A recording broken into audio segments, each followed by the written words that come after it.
नमस्कार रसिक हो. मराठी साहित्य नेहमीच प्रयोगशीलतेसाठी अग्रेसर समजले जाते.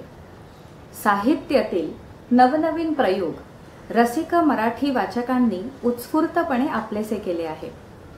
प्रकाशनाचा ऑनलाईन सोहळा हा असाच अभिनव प्रयोग. राजहंस मराठी पुस्तक विश्वातले अग्रगण्य नाव. गेल्या 6 दशकांपासून सजग सामाजिक जाणीव, वैचारिक मंथन आणि वैचारिक मोकळेपणा यातून ललित, अर्थ, सामाजिक, राजकीय, ऐतिहासिक लेखन, आत्मचरित्र यांचे समृद्ध दालन राजहंसने उभे केलेच. त्याचबरोबर वर्तमानातील विज्ञान, तंत्रज्ञानातील प्रगती, बदलत्या समस्या, नव्या पिढीच्या नव्या गरजा यातील आशय संपन्न साहित्यही निर्माण केले. लॉकडाऊनच्या काळात वाचकांना दर्जेदार नवं साहित्य घरातच उपलब्ध व्हावे, त्यांना साहित्य कृतीचा आस्वाद घेता यावा, याचबरोबर वर्तमानातील बदलत्या गरजांचा विस्तार वाचकांपर्यंत पोहोचावा यासाठी या ऑनलाईन प्रकाशन सोहळ्याचे आयोजन राजहंस प्रकाशन, रेझ्युमे आणि टिळक कुटुंबीय यांच्यातर्फे रसिकांसाठी करण्यात येत आहे. मी टिळक कुटुंबियांच्या वतीने डॉक्टर गिरीश टिळक कार्यक्रमाचे सूत्रसंचालन करीत आहे. श्री गिरीश टिळक यांच्या स्वानुभवावर आधारलेले श्री सुमेध वडावाला रिसबूड यांच्या सिद्धहस्त लेखणीतून साकारलेले निपुण शोध हे पुस्तक यशस्वी उद्योजक माननीय श्री गिरीश चितळे प्रकाशित करीत आहेत. हेड हंटिंग म्हणजे नक्की काय? कॉर्पोरेट विश्वात बलाढ्य कंपनीला टिकवावा लागणारा तिचा दबदबा किंवा उदयोन्मुख कंपनीला नव्याने निर्माण कराव्या लागणारे तिचे क्षितिज, या दोन्ही परस्पर भिन्न कामांसाठी पुरवावे लागणारे सक्षम मनुष्यबळ म्हणजे हेड हंटिंग आणि निपुण शोध. समाजभान असणारी माणसं ही समाजांच्या गरजांमध्ये आणि जाणीवांमध्ये प्रत्यक्ष उतरत असतात. समाजाच्या आणि त्यातील जाणीवांच्या गरजांचे मोजमाप समाजभान असणारी अशी ही माणसं समाजाच्या काठावर उभं राहून करत नसतात. प्रसिद्ध चितळे समूहातील दुसऱ्या पिढीतील भागीदार या व्यवसायाची मार्केटिंग, सप्लाय अँड ब्रँडिंगची धुरा सांभाळणारे उद्योजक श्री गिरीश चितळे, रेझ्युमे या कंपनीचे संचालक हेड हंटर श्री गिरीश टिळक ही दोन्ही समाजभान असणारीच माणसं. It is not important on what post you are when you give back to society from where you have earned your identity हे तत्व बिंबवून जगणारे श्री गिरीश चितळे आणि हेड हंटर श्री गिरीश टिळक यांची मैत्री पुस्तक प्रेमामुळेच झाली. चितळे समूहाच्या हेड हंटिंगला श्री गिरीश टिळक यांच्या रेझ्युमेने कुशल सक्षम मनुष्यबळ पुरवले. चितळे समूहाची उद्योगाची कास अधिकाधिक उंचावत गेली.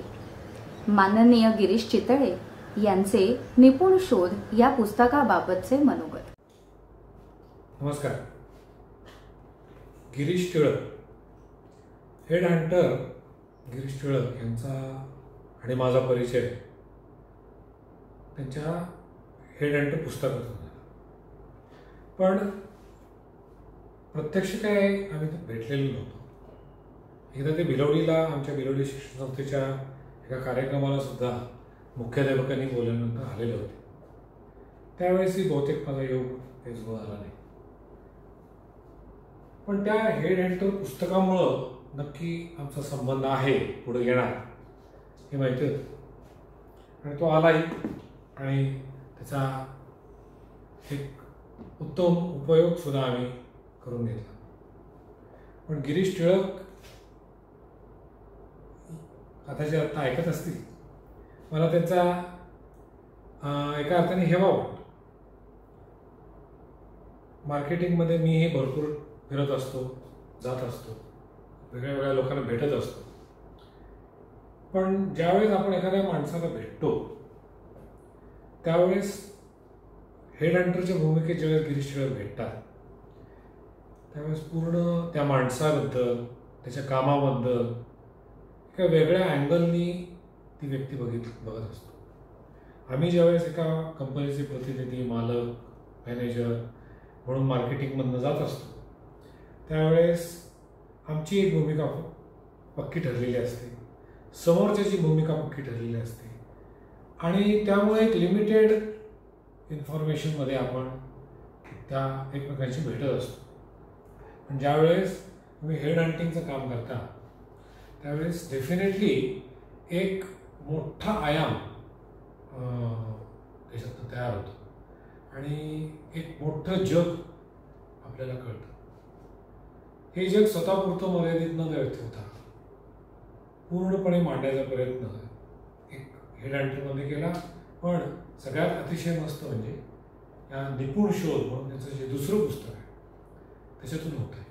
त्याच्यातल्या सगळे पुस्तक मी पूर्ण वाचले नाही, पण पहिल्या 3 स्टोरीज ज्यावेळेस वाचतो, खाण, लॉयल विथ असाइनमेंट आणि 9वा अध्याय, प्रत्यक्ष आपण तिथे आहोत आणि ते अनुभवतोय. म्हणजे पोलिसाच्या त्या बलवीरला जर मी गेलो तर मला ते गाव नवीन वाटणार नाही, इतपत माहिती मला आता त्या गावाची, त्या जागेची, त्या जागेच्या परिस्थितीची झालेली आहे. 9वा अध्याय असेल किंवा लॉयल विथ असाइनमेंट असू दे, या दोन्ही गोष्टींमधनं प्रकर्षाने जाणवतं ते म्हणजे त्यांची मनुष्याला जाणून घेण्याची भूक आणि त्याचा इतरांसाठी उपयोग कसा करावा याची एक त्यांनी केलेली स्वतःची स्किल डेव्हलपमेंट. संस्कृतमध्ये एक अतिशय उत्तम सुभाषित आहे, अमंत्रम अक्षरो नास्ति नास्ति मूलम अनौषधीम अयोग्य पुरुषः नास्ति योजकः तत्र दुर्लभ. एखाद्या माणसाचं प्रयोजन काय आहे आणि त्या प्रयोजनातनं त्या माणसाचा उपयोग कसा करून घ्यायचा हे ओळखणं किंवा हे नेमणं अशी करणारी माणसं दुर्लभ असतात असं या सुभाषितात म्हटलं आहे. आणि अशी दुर्लभ माणसं त्याच्यातले गुण हुडकून काढणाऱ्यांपैकी एक म्हणजे मला वाटतं गिरीश टिळक आहे. आणि त्याचा उपयोग आमच्यासारख्या सर्व उद्योजक आणि आपल्याकडे काम करणाऱ्या वेगवेगळ्या स्तरांवरील निपुण अशा व्यक्तींना होत असतो. आणि अशाच निपुणांचा शोध घेणाऱ्या गिरीश टिळकांना या निपुण शोधबद्दल हार्दिक हार्दिक शुभेच्छा. धन्यवाद. राजहंस प्रकाशनाला त्यांच्या नावाप्रमाणेच राजहंसी डौल आहे. 21वे शतक हे ब्रँडिंगचे शतक आहे. पण ज्या वेळेला ब्रँड हा शब्दच अस्तित्वात नव्हता त्यावेळेला प्रकाशनाच्या क्षेत्रात राजहंस या प्रकाशन संस्थेने आपला ब्रँड निर्माण केला होता आणि आजतागायत तोच दर्जा कायम ठेवून आहे. राजहंस या दर्जेदार प्रकाशन संस्थेकडून आपलं पुस्तक प्रसिद्ध होणं ही कुठल्याही लेखकाच्या पाठीवर असलेली शाबासकीची थाप असते आणि ही थाप गिरीश टिळक यांनी त्यांच्या हेड हंटर या पुस्तकाला मिळवलेलीच आहे. निपुण शोध या पुस्तकासाठी त्यांनी ही थाप कशी मिळवली आहे हे डॉक्टर सदानंद बोरसे बोलतील.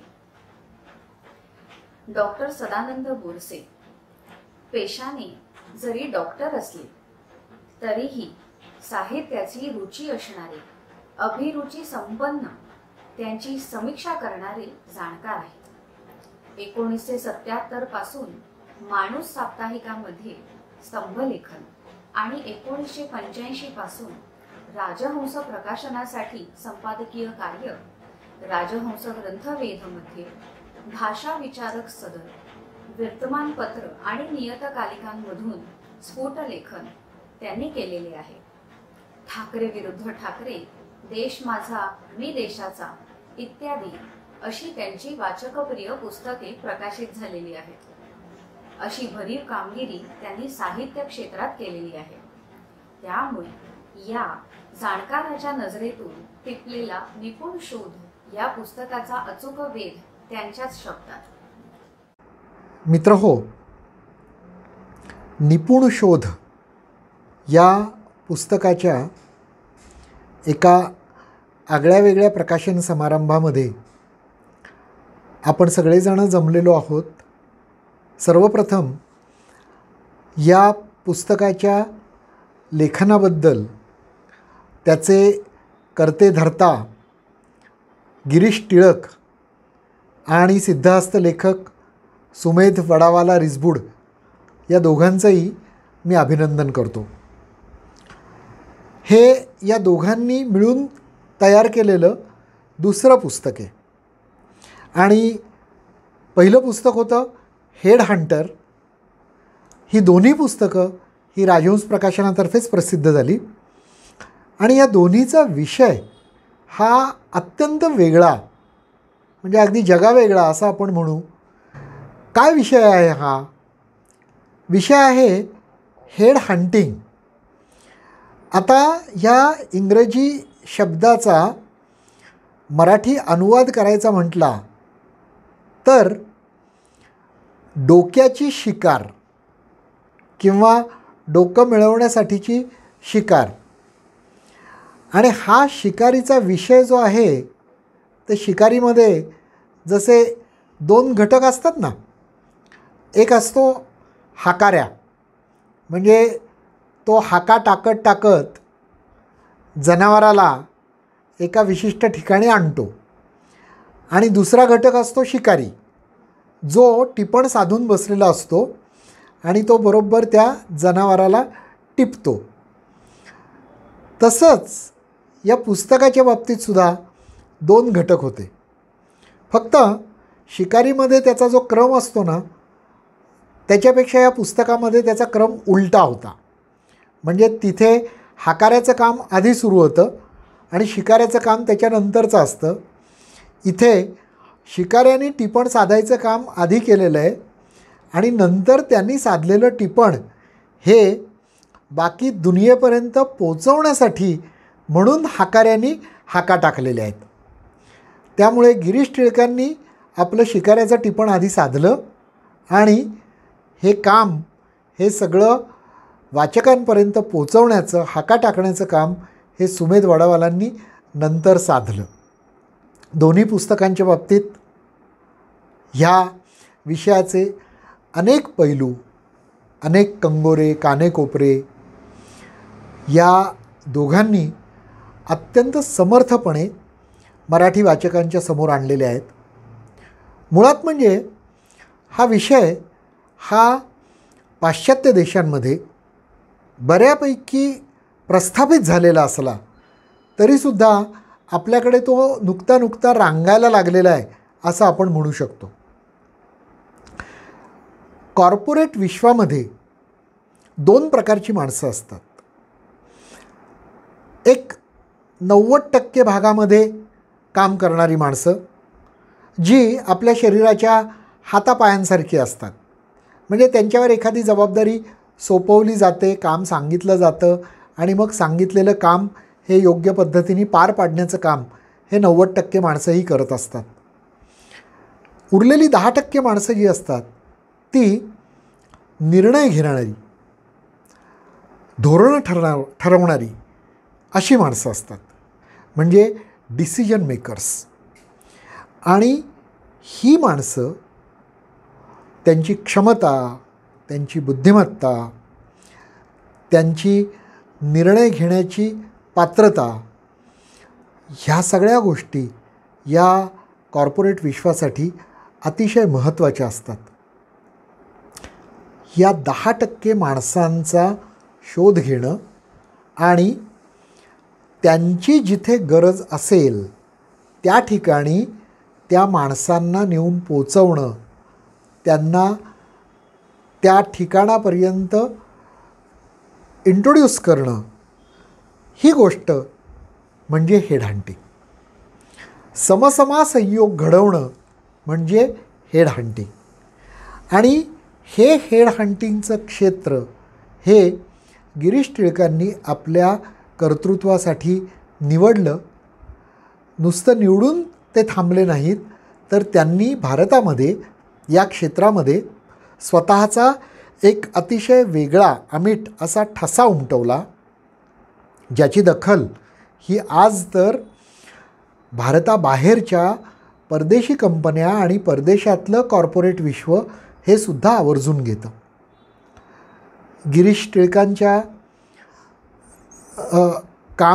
ते ज्या कंपन्यांसाठी काम करतात त्या कंपन्यांची यादी जर तुम्ही डोळ्याखालून घातलीत तर आपण आश्चर्यचकित होतो.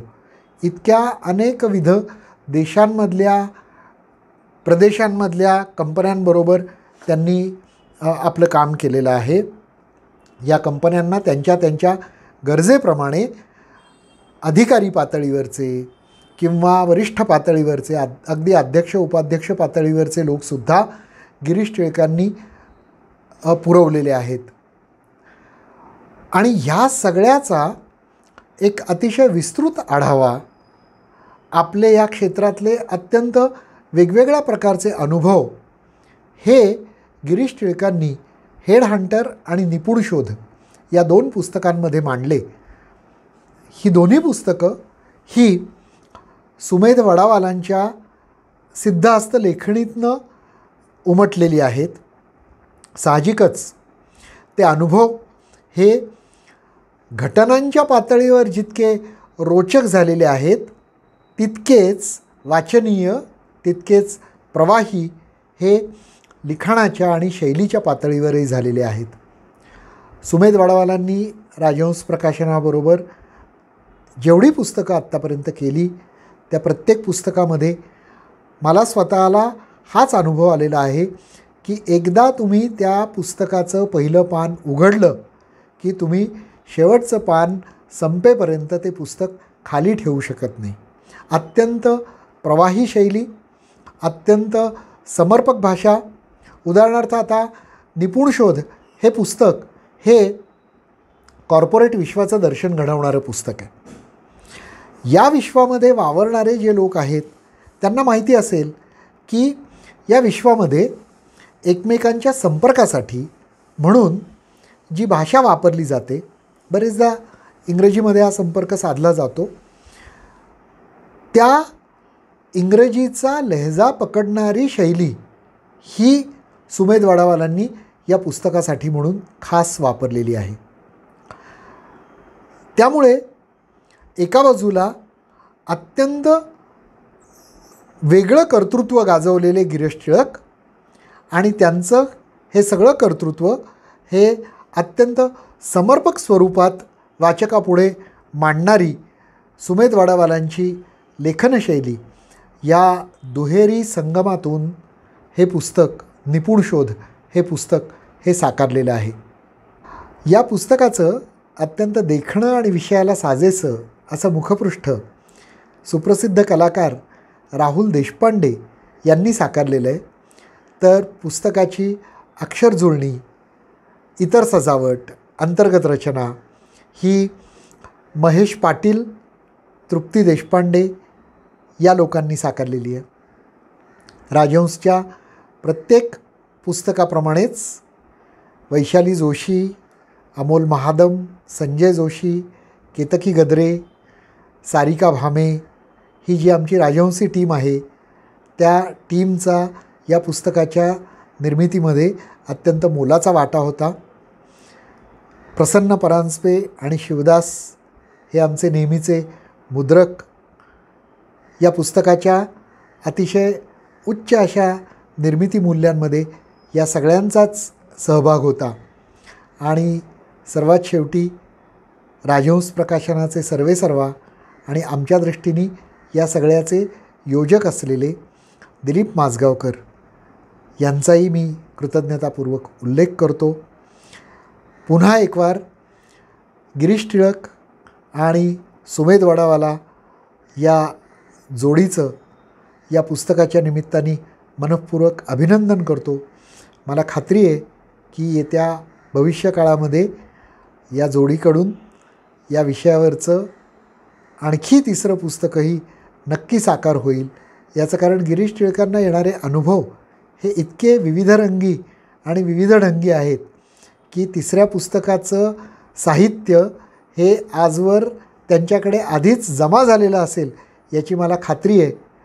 सुमेध वडावालाही लेखणी सरसावून त्या सगळ्या साहित्याला योग्य न्याय देतील असा मला विश्वास वाटतो.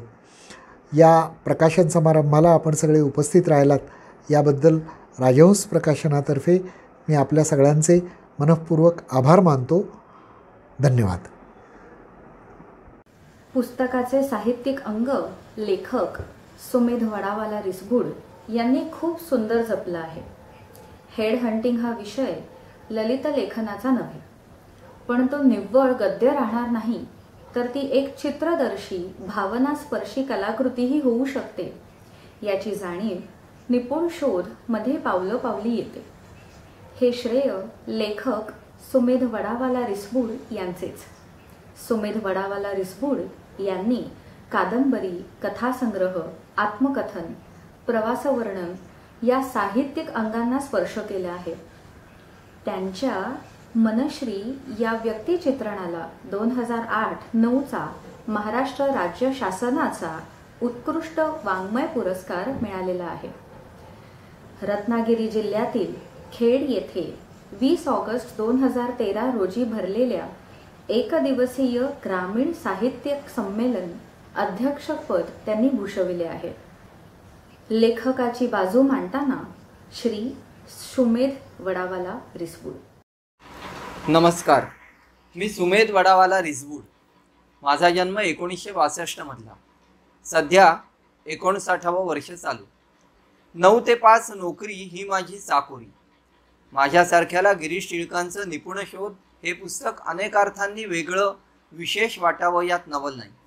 उदाहरणं देतो 3-4. टायटनमध्ये गोल्ड प्लेटेड घड्याळांची महागडी रेंज उपलब्ध आहे हे मी फक्त ऐकून होतो, पण कंपनीला त्या प्लेटिंगसाठी मोठ्या प्रमाणावर सोने खरेदी करावं लागतं. सोन्याचे भाव सतत चढे वाढते असतात. घड्याळांच्या किमती स्थिर ठेवण्यासाठी अधिकच मात्रेत सोनं खरेदी करावं तर खूप मोठं भांडवल गुंतून पडतं. घड्याळांची खरेदी कधी होईल तेव्हा होईल, मग हे भांडवल खेळतं राहावं म्हणून घड्याळांच्या कंपनीने सोन्याच्या दागिन्यांच्या व्यवसायाला आरंभ केला. तनिष्कच्या शोरूम्सनी जन्मापासून सपाटून व्यवसाय केला. सोनं मार्गी लागलं. खूप मोठ्या सोनं खरेदीतून कमी किमतीचे लाभ मिळवून गोल्ड प्लेटेड घड्याळांच्या किमतीही स्थिर ठेवता आल्या. प्रश्न सोडवण्याचं उत्तर हे जर प्रॉफिट जनरेटिंग असेल, नव्या व्यवसायाला जन्म देणारं असेल तर सोन्याहून पिवळं ना. टायटन तनिष्कची केस माझ्यासारख्या 9 ते 5 कारकुनी व्हाया सेकंड क्लास लोकल छापाच्या माणसाला कशाला माहीत असेल हो. आपल्यासारख्या बिझनेस कॉन्शियसनी इंडस्ट्री रिलेटेड माणसांना भले माहीत असेल, पण कदाचित हे माहीत नसेल की टायटन तनिष्क हे काही एकमात्र आणि पहिलं उदाहरण नाही. आपल्या प्रॉडक्ट मॅन्युफॅक्चरिंगसाठी खूप मोठ्या वर्कशॉपमध्ये जर अनेक स्पेशल पर्पज मशीन्स लागणार आहेत, तर आपणच त्या मशीन्सच्या डिझायनिंगसाठी तज्ज्ञांचं फुल फ्लेज डिपार्टमेंट सज्ज करावं आणि पुरेशी स्पेशल पर्पज मशीन्स बनवून झाल्यावर ते डिझाईन डिपार्टमेंट बंद करण्यापेक्षा अनुभव संपन्न झालेल्या टीमला बाहेरच्या अन्य कंपन्यांची स्पेशल पर्पज मशीन्स डिझाईन करून देण्याची कामं आणून द्यावीत. ती इतकी वाढावीत की भविष्यात त्या डिझाईन डिपार्टमेंटच्या आधारे मूळ कंपनीने दुसरी डिझायनिंग कंपनी फॉर्म करावी, बिझनेस आणि प्रॉफिट वाढवावा. अशी जी टेक्नोड्रॅमॅटिक सिच्युएशन्स निपुण शोध सांगतो ती मात्र कित्येकांना माहीत नसते. दुसरं उदाहरण देईन ते यतीन आणि रत्नाचं. औषधं, इंजेक्शनं यांच्या छोट्या बाटल्यांना, ॲम्प्युल्सना लावल्या जाणाऱ्या लहान मोठ्या रबरी बुसांची निर्मिती आणि विक्री करणाऱ्या फ्रान्सच्या रोमी इंटरनॅशनल कंपनीला भारतात नव्याने ऑफिस थाटायचं होतं. त्यासाठी एक सेल्स हेड आणि त्याला असिस्टंट एक सेल्स मॅनेजर नेमून देण्याचं काम हेड हंटर गिरीश टिळक यांच्याकडे येतं. अनुभवी कार्यक्षम यतीन आणि रत्ना या दोघांची त्या पदांवर अनुक्रमे नेमणूकही केली जाते. दोघांना फ्रान्सला योग्य ते ट्रेनिंग दिलं जातं. इथवर सारं ठीक होतं, पण भारतात परतल्यानंतर नव्या ऑफिसात नवे आणि घातक रंग दिसू लागतात. काही दिवसांतच सेल्स मॅनेजर रत्ना फ्रान्सच्या मॅनेजमेंटकडे सेल्स हेड यतीनबद्दल गंभीर तक्रार करते. रत्नाची देहयष्टी स्थूलतेकडे झुकणारी आहे. त्या जाडेपणाबद्दल स्वतःच्या बायकोकडे यतीनने थिल्लर चेष्टा केली. आपल्याला जाडू म्हणण्याची ती कुचेष्टा आपल्यापर्यंत पोहोचवण्याचीही व्यवस्था केली. असा मानसिक त्रास दिल्याबद्दल एका स्त्रीने वरिष्ठाधिकारी पुरुषाबद्दल केलेली तक्रार गांभीर्याने घेऊन यतीनचा राजीनामा मागितला जातो. अशा अकल्पित सिच्युएशनमध्ये खरं म्हणजे हेड हंटर गिरीश टिळक यांचं कोणतं काम अपेक्षित आहे हो? एकमेकांना पारखून घ्यायला लावून विवाह मंडळाने जमवलेल्या लग्नाचा भविष्यात सुखी संसार झाला नाही, आपसात तंटे झाले तर विवाह मंडळाचा कोणताही रोल अपेक्षित नसतो ना. तरीही Girish Tilak, the one who thinks laterally, सरधोपटपणे विचार न करता जे काही करतात ते रहस्यपटात शोभावं असंच. रत्नाने तिच्या वैयक्तिक कारणांपोटी रचलेल्या कुभांडाचा ते छडा लावतात. जाडेपणामुळे सदैव डिप्रेशनमध्ये राहणाऱ्या रत्नाला सायकियाट्रिस्टची ट्रीटमेंट सुरू आहे. संसारात ती नवऱ्यालाही घडी घडी तापदायक ठरणारी आहे. संपर्कातल्या प्रत्येकाला मित्र वा सहकारी न मानता प्रतिस्पर्धी मानून त्याची भलेबुरेपणी कोंडी करण्याचं तिचं वर्तन हे तिच्या डिस्टर्ब माइंडचा परिणाम आहे. जाडेपणातून आलेल्या न्यूनगंडामुळे सेल्फ एस्टीम लो झालेल्या रत्नाच्या बिहेवियरल इफेक्टचा बळी होण्यापासून सेल्स हेड यतीनला गिरीश टिळक कसं वाचवतात आणि एक सर्वोत्तम अधिकारी गमावण्याच्या नुकसानापासून रोमी इंटरनॅशनलला कसं वाचवतात याचे गहिरे तपशील निपुण शोध आपल्याला सांगतो. निपुण शोध आपल्याला व्यवसायाच्या अनवट वाटा दाखवतो आणि अतिहुशारांचा अंतहीन लोभीपणाही दाखवतो. खरं म्हणजे मुंबईतल्या ग्रीन एनर्जी इक्विटी फंडाने नेमलेल्या व्हाईस प्रेसिडेंट व्यंकटेश यांच्याशी आणि त्यांच्या प्रश्नाशी हेडहंटर गिरीश टिळक यांचा अर्थोअर्थी संबंध नव्हता. ग्रीन एनर्जीच्या 2 पार्टनर्सपैकी भारतीय श्रीनिवासन गिरीश टिळकांना ओळखत होते. स्वित्झर्लंड स्थित दुसरे पार्टनर मायकेल अनोळखी होते. IITN व्यंकटेश यांची नेमणूक मायकेल यांनी कुणा दुसऱ्याच हेडहंटर मार्फत केली होती. आरंभीचे 6 महिने व्यंकटेशनी ग्रीन एनर्जीला उत्तम सेवा दिली होती. ग्रीन एनर्जीने कोणकोणत्या सुयोग्य कंपन्यांत आपली इन्व्हेस्टमेंट करावी हे VP म्हणून व्यंकटेश यांनी ठरवायचं होतं. अचूक इन्व्हेस्टमेंट्समधून ग्रीन एनर्जीला त्यांनी घसघशीत प्रॉफिटही मिळवून दिला होता. पण त्यानंतर श्रीनिवासन यांना वेगळाच संशय येऊ लागला होता. व्यंकटेश यांचं काम प्रामुख्याने फिरतीचं होतं. श्रीनिवासन यांनी केलेला फोन अटेंड न करता तो डिक्लाइन करून स्वतः कॉलबॅक करण्याची व्यंकटेश यांची खोड संशयाचं कारण ठरली. व्यंकटेश यांचा बिघडलेला परफॉर्मन्स हेही बळकटी देणारं कारण ठरलं. ही केस श्रीनिवासन यांनी हेडहंटर गिरीश टिळक यांच्याकडे सोपवली आणि हे सत्य टिळकांनी उघडकीला आणलं की अतिहुशार व्यंकटेश यांनी चेन्नईला SK ॲडव्हायझरी नामे कंपनीत दुसरी नोकरी स्वीकारून तिथे ते रुजूही झाले होते. एकाच वेळी 2 ठिकाणी उच्च पदांची नोकरी करून उच्च वेतन घेण्याच्या त्यांच्या बेशरमपणाचे पुरावेच गिरीश टिळकांनी कसे मिळवून दिले याची तर्कसंगत कहाणीही निपुण शोध आपल्याला सांगतो. मी मुळातला कथालेखक, कादंबरी लेखक आहे.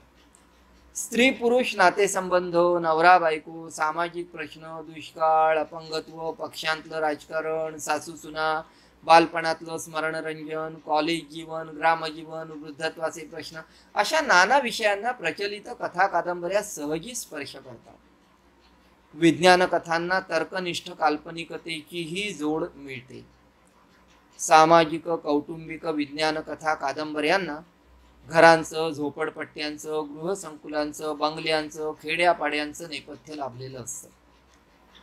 निपुण शोधमध्ये यातलं काही म्हणता काही येत नाही.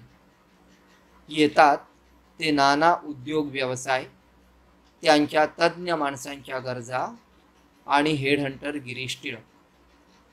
या कथा घडतात, नाट्य उलगडत जातात. ती त्या कंपन्यांची ऑफिसं, हॉटेल्स, कॉन्फरन्स रूम्स, एअरपोर्ट्स, हेडहंटरचं ऑफिस आणि विमानं आदी ठिकाणीच. यातल्या कथा सत्यकथा आहेत, पण कल्पिताहुनी वास्तव अद्भुत याचं थक्क करणारं दर्शन घडवणारे आहे. विषयातलं हे अभूतपूर्वपण राजहंसच्या डॉक्टर सदानंद बोरसे साहेबांनी हेरलं, स्वीकारलं, म्हणूनच निपुण शोध साकारू शकलं. केवळ स्वीकार नाही तर इंग्रजी, मराठी, संस्कृत या तीनही भाषांवर प्रभुत्व असणाऱ्या यशस्वी general surgeon doctor Sadanand Borse साहेबांनी मूळ मजकुरावर संपादन संस्कार केले. कित्येक रूढ इंग्रजी शब्दांना अधिक प्रभावी मराठी शब्द हुडकून देऊन वा वेळी नवनिर्मित करून आगळा शब्दसाच चढवला. हे निपुण शोधचं भाग्य आहे. सुबुद्ध वाचक निपुण शोधचं स्वागत करून सर्वांच्या प्रयत्नाला अनुमोदन देतील असा मला विश्वास वाटतो. धन्यवाद. जीवनात निरपेक्ष काम करण्यासाठी अपेक्षेची अपेक्षा करू नये असं म्हटलं जातं. इथे तर काम निरपेक्ष करायचं आहेच, आणि तेही समोरच्याच्या अपेक्षा बारकाईने लक्षात घेऊन. हे गणित सोडवण्याचं काम श्री गिरीश टिळक यांनी आपल्या रेझ्युमे कंपनीतून सुरू केलं. अनेक सूत्र पायऱ्या पार केल्यावर गणिताचं उत्तर बरोबर यायचं. कधी सूत्रांची बांधणी वेगळ्या पद्धतीने करावी लागली, कधी काही पायऱ्यांवर थांबून स्वतःचं विश्लेषण करावं लागलं. या वास्तव गणितांची उत्तरं रेझ्युमेला निरपेक्ष करत गेली आणि समोरच्याच्या अपेक्षांची पूर्तता. विश्लेषणाच्या पायरीवरून श्री गिरीश टिळक यांचे मनोगत.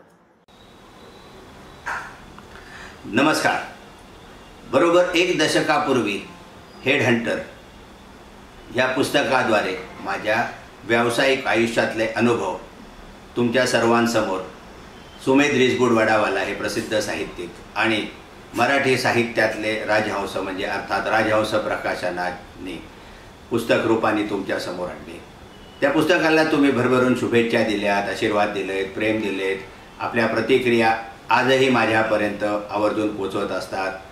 किंवा या सर्व प्रतिक्रियाने आणि शुभेच्छाने आणि भरभरून दिलेली जी दाद होती त्याने मला गेल्या 10 वर्षामध्ये निरनिराळ्या आव्हानांचा मुकाबला करण्यासाठी खूप मोठं बळ दिलं आणि सतत सांगत राहिलं, पठ्या लढ, आम्ही तुझ्याबरोबर आहोत. किंवा गेल्या 10 वर्षामध्ये आव्हानांची कधीच कमतरता नव्हती आणि गेल्या काही वर्षांमध्ये आज जे भूकावळ झालेलं आहे सगळीकडे त्याच्यामध्ये रोज तर आव्हानाच्या लाटा समोर आदळतच होत्या. पण त्या आव्हानाच्या बरोबर एक अनुभवाची सकस अति शिदोरी माझ्याकडे जमत होती आणि ती अनुभवाची शिदोरी साहजिकचपणे मला अतिशय चांगला हेडहंटर करण्यासाठी अजूनही तयार करत होती. आणि ह्या प्रवासामध्ये परत एकदा अनुभव जमले, काही चांगले, बरे, बुरे, वाईट, अपमानास्पद, आनंदाचे, प्रेमाचे. पण ह्या सगळ्याबरोबर अजून एक होत राहिलं की तुमच्यासारखे काही शुभेच्छुक सतत माझ्या मागे लागत राहिले की मित्रा, ही अनुभवांची शिदोरी परत एकदा आमच्या समोर आण. आणि अखेर त्याचा योग आलेला आहे. निपुण शोध हे माझं दुसरं पुस्तक सुमेध रिसबूड वडावाला यांनीच लिहिलेलं आहे आणि राजहंस प्रकाशनाने प्रकाशित केलं आहे आणि आपल्या सर्वांसमोर परत एकदा घेऊन येत आहे माझ्या हेड हंटिंग विश्वातल्या अनुभवांची शिदोरी निपुण शोध या पुस्तकाच्या माध्यमातून. तापलेल्या मातीला पहिल्या पावसाचा जसा एक ओला सुगंध असतो, हे जसं जगतमान्य सत्य आहे तसं दुसरं सत्य हे की डोंबिवलीतल्या मातीला साहित्य, संगीत आणि कला यांचा सुगंध येतो. रसिकजन नक्कीच समजून गेलेले असतील. या पुढचे निपुण शोध या पुस्तकाचे रसग्रहण केले आहे डोंबिवलीकरांनी. हो, बरोबर ओळखलं, डॉक्टर प्रसाद भिडे. IIT मुंबईतून संस्कृतमध्ये नैपुण्य, भाषाशास्त्रातील मिळवलेले नैपुण्य, अनेक पुरस्कारांसकट संस्कृत नाटकांवर त्यांनी उमटवलेला अमिट ठसा, असं व्यक्तिमत्व निपुण शोध या आगळ्या वेगळ्या पुस्तकाकडे आकृष्ट झालं नसतं हेच नवल होतं. त्यांच्या प्रत्येक पेशीत साहित्य, संगीत, नाटक, कला यांची ऊर्जा आहेच. अशा डॉक्टर प्रसाद भिडेंनी निपुण शोध या पुस्तकाचे रसग्रहण केलेले आहे. त्यामुळे श्रवण करताना या पुस्तकाची नोंद रसिक वाचकांनी आपल्याही नोंदीत ठेवावी. नमस्कार. राजहंस प्रकाशनातर्फे प्रकाशित झालेलं निपुण शोध अशा शीर्षकाचं नवकोरं पुस्तक आत्ताच वाचून संपवलं. सुमेध वडावाला रिसबूड यांनी शब्दांकित केलेले एका निष्णात हेडहंटरचे अनुभव असं या पुस्तकाचं स्वरूप आहे. या पुस्तकाचं हे शीर्षक, त्याच्या मुखपृष्ठावरती असलेली वेगवेगळ्या प्रकारची चेहऱ्यांची रेखाचित्र हे पाहिल्यानंतर पुस्तकात काय आहे हे डोकावून पाहण्याचा मोह कुठल्याही जिज्ञासू व्यक्तीला होईल. तसाच तो मला सुद्धा झाला. हे एक कारण.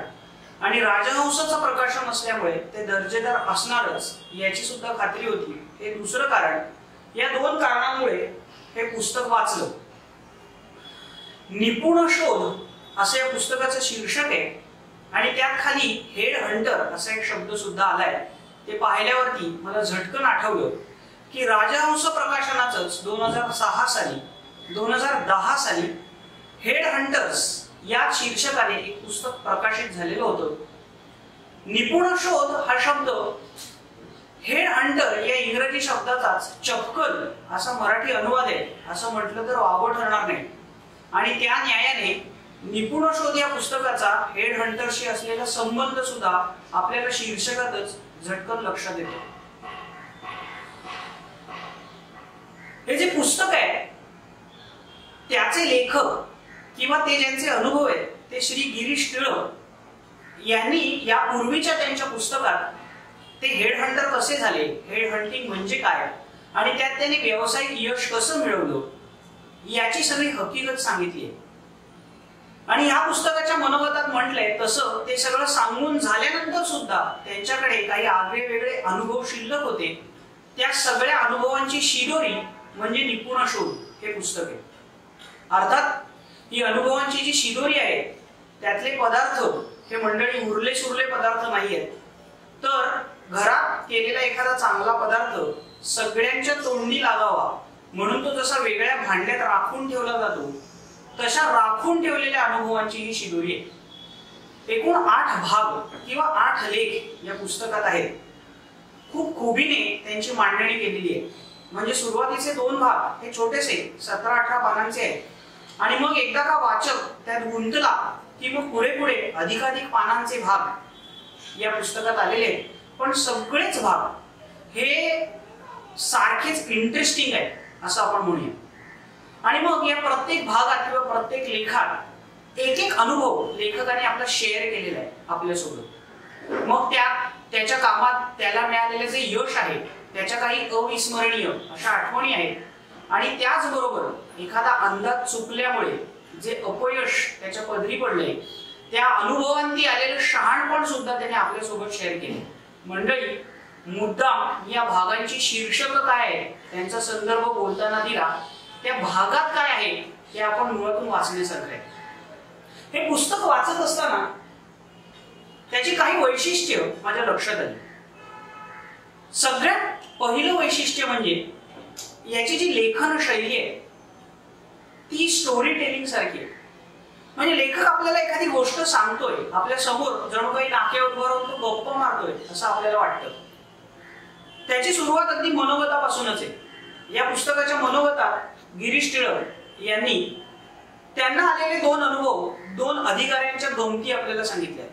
त्यात एका अतिशहाण्या अधिकाऱ्याला अधिक पगाराची अपेक्षा ठेवल्यामुळे कसं अपयशाला सामोरं जावं लागलं त्याची एक छान झकास गोष्ट सांगितली आहे. आणि तशीच खयाली पुलाव जर आपण पकवत राहिलो तर त्याच्यातून शेवटी काय परिणाम होतात ते सुद्धा खूप खुमासदार शैलीने सांगितलंय. ती शैली अशी काय आहे की खरोखरच मी मगाशी म्हटलं तसं आपल्याला वाटतं की एखादा माणूस समोर उभा राहून आपल्याशी गप्पा मारतोय की काय. ही संवादी शैली जशी आपल्याला मनोगतात दिसते तशी पुढच्या प्रत्येक लेखात सुद्धा दिसते. एके ठिकाणी तर तुम्हाला सांगतो अविस्मरणीय अशा शीर्षकाचा एक लेख आहे. ज्याच्यामध्ये एका अत्यंत मोठ्या कंपनीचे मॅनेजर आहेत डॉक्टर गोपाल, त्यांच्यासोबत काम करत असतानाचा लेखकाचा अनुभव मांडलेला आहे. आणि तो लेख किंवा तो भाग इतका संवादी आहे की त्याच्यातून एखादा छान एकांकच उभा राहू शकतो, असं मी मुळात नाटकवाला असल्यामुळे मला जाणवल्याशिवाय राहिलं नाही. अजून एक महत्वाची गोष्ट हे पुस्तक वाचताना जाणवते ती म्हणजे त्यातली चित्रदर्शी शैली. त्यातले एक एक प्रसंग आहेत ना, ते वाचत असताना त्याचं चित्र आपल्या डोळ्यासमोर उभं राहतं. खाण अशा शीर्षकाचा एक लेख आहे आणि त्यात ओरिसा मधल्या बरबील अशा आपण कधी आजवर ऐकलेल्या सुद्धा नाव सुद्धा ज्याचं ऐकलेलं नाही अशा गावाचं वर्णन आहे. मी मुद्दाम त्यातल्या 4 ओळी मंडळी तुम्हाला वाचून दाखवतो, म्हणजे मी ते चित्रदर्शी शैली म्हणतोय ते तुमच्या लक्षात येईल. हे बरबील जे आहे तिथलं रेल्वे स्टेशन म्हणजे जणू काही मालगाड्यांचं, रुळांच्या रेघोट्यांचं विशाल विस्तृत असं यार्ड वाळवंटच होतं. आणि त्यात दूरवर कुठेतरी एकमेव फलाटाचं ओएसिस कसं बसं तग धरून बसलं होतं. दूरवर पसरून राहिलेल्या कित्येक रूळ जोड्यांना त्या फलाटाशी जणू काही फारसं देणं घेणं नव्हतं. त्यांच्या देण्या घेण्याचा व्यवहार होता तो अंगावर उभ्या राहणाऱ्या महाकाय मालगाड्यात भरल्या जाणाऱ्या लोह खनिजाशी, मालाशी. हे वाचत असताना ते ओरिसातलं खेड आपण कधीही पाहिलेलं नसलं तरी सुद्धा ते रेल्वे स्टेशन आपल्या डोळ्यासमोर उभं राहतं हे नक्की. त्यातला एक शब्द पाहिला तर तुम्ही, यार्ड वाळवंट. असे काही अनोखे शब्द सुद्धा हे पुस्तक वाचताना आपल्या झटकन लक्षात येतात. पावसाचं वर्णन करत असताना पावसाची ठोके रिपरिप असा एक शब्द माझ्या सहज वाचनात आला आणि मला तो खूप आवडला. कधी कधी या पुस्तकाचे मूळ लेखक म्हणजे ज्यांचे अनुभव आहेत ते टिळक आणि शब्दांकन करणारे रिसगुड हे दोघेही आपल्या आडनावाला जागत रोखठोकपणे एखादं कटू सत्य जळजळीत शब्दांमध्ये व्यक्त करायला मागे पुढे पाहत नाही. मुद्दाम पुन्हा एकदा त्यांच्याच शब्दात ते मी सांगतोय तुम्हाला. एका बहुराष्ट्रीय कंपनीमध्ये खूप पदांची भरती करायची होती आणि तळोज्यात त्याचा प्लॅन उभा राहणार होता. तेव्हा ठाण्यातल्या एका मोठ्या राजकीय पुढाऱ्याची पत्र घेऊन 35-40 तरुण त्यांना भेटायला आले होते की हे यांचं पत्र आहे, आम्हाला इथे नोकरी द्या म्हणून. त्याच्यावरती कॉमेंट करत असताना लेखक असं म्हणतो की 1.5-2 दिवसातल्या त्या 30-35 चिठ्ठ्या म्हणजे भारत आणि अमेरिका यांच्यातला भेद होता. सुशिक्षित उमेदवारांच्या मनात आपल्या गुणकौशल्यांपेक्षाही असल्या चिठ्ठ्यांवर असणारा दृढ विश्वास हाच इथले उमेदवार आणि आपल्याकडचे उमेदवार यांच्यातला फरक आहे. मंडळी, कटू सत्य आणि ते सांगताना लेखक अजिबात कचरलेला नाही. त्याच पद्धतीने आपल्या व्यावसायिक कामात ज्यांची म्हणून मदत त्यांना लाभली त्या सगळ्यांची नोंद नावानिशी करण्याचा प्रामाणिकपणा सुद्धा त्यांनी निपुण शोध या पुस्तकात दाखवलाय. मग त्यांना प्रश्नपत्रिका तयार करण्यामध्ये मदत करणाऱ्या हवालदार मॅडम पासून ते जणू त्यांचा उजवा हात असलेल्या शिरीषजींपर्यंत सगळ्यांचे उल्लेख त्यांनी आवर्जून केले. क्वचित प्रसंगी विनोदाचा शिडकावा सुद्धा आपल्याला आढळतो. म्हणजे मगाशी मी त्याच्या ओरिसातल्या गावाचं वर्णन सांगितलं ना, तिथे पुष्कळ खड्डे होते.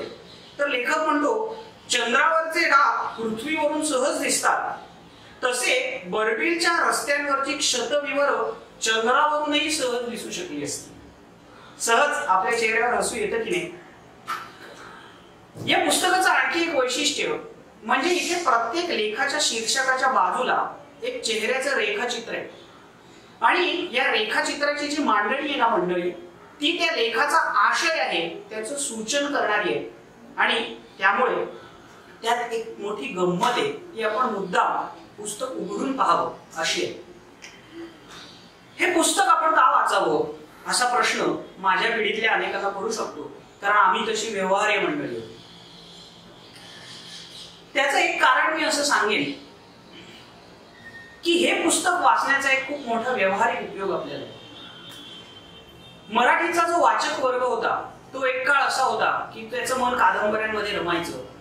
नंतर आत्मकथांकडे मराठी वाचकांचं मन ओढ घेऊ लागलं आणि 90च्या दशकानंतर आपल्याकडे जसं जसं लिबरलायझेशन, प्रायव्हेटायझेशन आणि ग्लोबलायझेशन यांचं वारं नुसतं घोंगावू लागलं नाही, तर त्याने आपला अवकाश व्यापून टाकला.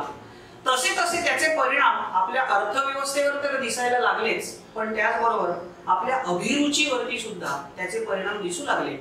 आणि त्यामुळे की काय, गेल्या 20 वर्षांमध्ये मराठी वाचकांचा कल हा आत्मकथा, कादंबऱ्या, कविता यांच्याकडून थोडासा अधिक अलीकडच्या विषयांकडे म्हणजे व्यवस्थापन शास्त्र, लीडरशिप, उद्योजकता वगैरे अशा विषयांकडे वळू लागला. त्याचं कारण असं की या सगळ्या पुस्तकांमधून आपल्याला आपण कधीच अनुभवलेलं नसलेलं असं एक विश्व सामोरं येत होतं आणि त्यामुळे ते आपल्याला भुरळ घालत होतं. हेड हंटर्स नंतर हे निपुण शोध पुस्तक वाचल्यानंतर असं एक नवीन विश्व आपल्याला दिसणार. असं म्हणतात की शिकल्यानंतर म्हणजे डिग्री घेतल्यानंतर माणूस शिक्षित होतो, पण अनुभवातून तो शिकतो. पण सगळे अनुभव काही आपल्याला घेणं शक्य नसतं. अशा वेळी मी सुरुवातीला अनुभवाची शिदोरी असं त्याचं वर्णन केलं. ती ही अनुभवाची शिदोरी जर आपण उघडून बघितली तर त्यातून बऱ्याच शिकण्यासारख्या गोष्टी आपल्याला कळू शकतात. शेवटी एवढंच म्हणेन की 4 चौघांमध्ये मी ज्यांना टिळक सर असं म्हणतो आणि घरात माझ्या वडिलांचे परम मित्र असल्यामुळे गिरीश काका असा ज्यांचा उल्लेख करतो ते गिरीश टिळक हे खऱ्या अर्थाने निपुण आहेत. कारण स्वतः निपुण असल्याखेरीज निपुणांचा शोध घेता येत नाही. संस्कृतात असं एक सुभाषित आहे अशा आशयाचं की या जगात गुणी व्यक्ती दुर्मिळ असतात आणि गुणांची कदर करणाऱ्या व्यक्ती त्याहूनही दुर्मिळ असतात. अशा अधिक दुर्मिळ व्यक्तींपैकी एक गिरीश टिळक आहेत. तेव्हा त्यांच्या दुर्मिळ अशा अनुभवांची शिदोरी आपण सगळ्यांनी एकदा तरी जरूर चाखावी. धन्यवाद. निपुण शोध हे पुस्तक ज्या उद्योग समूहांच्या अनुभवांवर साकारले गेले ते समूह करते, निर्णय स्वातंत्र्याचे कदर करते, हितचिंतक, मार्गदर्शक, संस्कारवाहक यांची भेट निपुण शोधाच्या प्रवासात झाली त्या सर्वांना विनम्र अभिवादन. रेझ्युमे मधल्या श्री गिरीश टिळक यांच्या बरोबर काम करणाऱ्या आणि रेझ्युमेला या उंचीवर नेऊन ठेवायला मदत झालेल्या जुन्या सहकाऱ्यांचे मनपूर्वक धन्यवाद.